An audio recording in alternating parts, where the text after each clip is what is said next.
नमस्कार, आपका बहुत स्वागत है टीवी 7 भारत में। मैं हूं आपके साथ रितिका आवाना।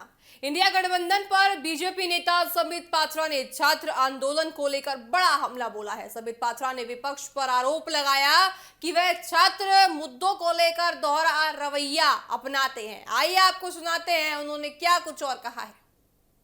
आगे बढ़े, मगर जब से सदन आरंभ हुआ है क्वेश्चन आवर पार्लियामेंट में हो नहीं रहा है।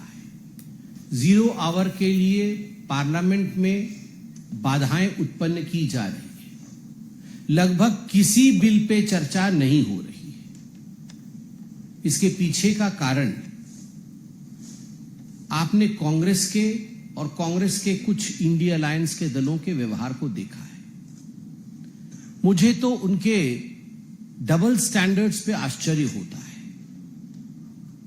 कल हमने दोपहर में टीवी में देखा कि मल्लिकार्जुन खड़गे जो राष्ट्रीय अध्यक्ष हैं कांग्रेस पार्टी के, उनके बेटे प्रियंक खड़गे जी ने कर्नाटक में हुए पेपर लीक के ऊपर पुलिस कांस्टेबल भर्ती, उसमें जो घोटाला हुआ, उस पे जो अनियमितताएं हुई हैं, गड़बड़ियां हुई हैं, उसको लेकर जब छात्रों ने आंदोलन किया और मीडिया के बंधुओं ने प्रियंक खड़गे जी से पूछा कि क्या आप इसकी जिम्मेदारी लेंगे, क्योंकि आप गृह मंत्री हैं और आपके अंतर्गत ये सब कुछ हो रहा है, तो बड़े अहंकार से प्रियंक खड़गे जी ने कहा कि ठीक है, पहले छात्रों को 25 दिन उपवास करने दो, 25 दिन का हंगर स्ट्राइक करने दो, फिर हम लाठीचार्ज करेंगे और उसके बाद मैं अपने रेजिग्नेशन के विषय में चिंता करूंगा।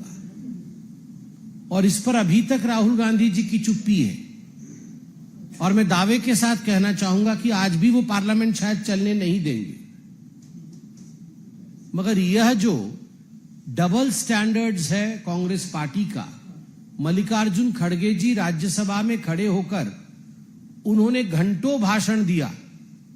अच्छी बात है, कम से कम चर्चा तो हुई। मगर जब उसी विषय पे जब उनके सुपुत्र कर्नाटक में इस प्रकार का बयान देते हैं जो कि इनसेंसिटिव है, अमानवीय है, उस पर मल्लिकार्जुन खड़गे जी और कांग्रेस पार्टी, राहुल जी पूरी तरह से चुप है। आप देखिए, झारखंड में प्रत्येक दिन सोशल मीडिया के माध्यम से हजारों लाखों छात्र किस प्रकार से आंदोलन में हैं, वो आंदोलन कर रहे हैं, यह हम देख रहे हैं।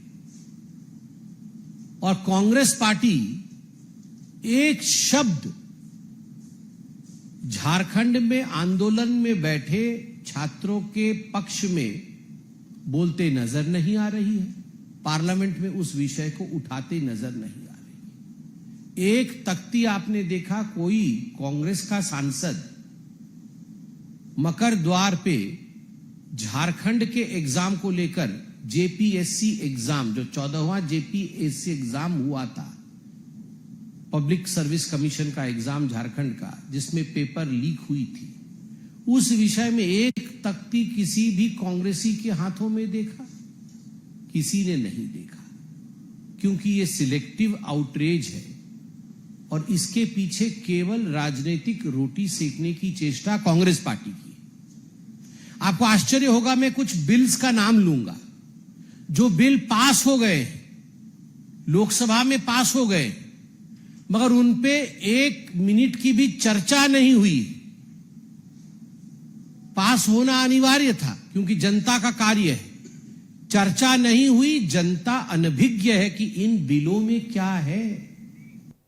आपने सुना, बीजेपी नेता ने विपक्ष पर हिंदुओं को निशाना बनाने का भी इसके बाद आरोप लगाया था। उन्होंने कहा कि देश के हर वर्ग और हर छात्र की आवाज को सम्मान, महत्व मिलना चाहिए। उन्होंने कहा कि छात्र चाहे किसी भी राज्य, धर्म या क्षेत्र से हो, उनकी समस्याओं पर निष्पक्ष चर्चा होनी चाहिए। वहीं विपक्ष की ओर से इन आरोपों पर अलग अलग प्रतिक्रियाएं अभी आनी बाकी है। देखा जाएगा कि विपक्ष अपने आप को किस तरह से बचाता हुआ आने वाले समय में नजर आता है।